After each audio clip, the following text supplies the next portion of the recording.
राजा जनक जी के बारी फुलवारी, अरे बारी फुलवारी। फूलवा फूल थे कचनार रे ललनवा, कचनार रे ललनवा। अरे फूलवा तोड़न आए रामा लखन जी, अरे रामा लखन जी। डलिया धरे सिर रखवार रे ललनवा, रखवार रे ललनवा। अरे डलिया धरे सिर रखवार रे ललनवा, रखवार रे ललनवा।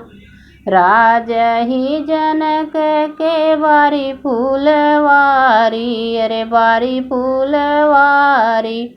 फूलवा फूल थे कचनार रे ललनवा, कचनार रे ललनवा। अरे यही बगिया के फूल खाली सीता जी तोड़ई, अरे सीता जी तोड़ई। अरे गौरी शंकर के जाई रे ललनवा, अरे जाई रे ललनवा।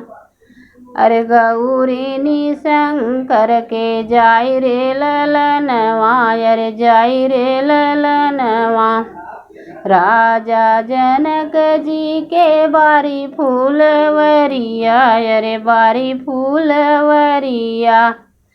अरे फूलवा फूल थे कचनार रे ललनवा, कचनार रे ललनवा। अरे फूलवा फूल थे कचनार रे ललनवा, कचनार रे ललनवा।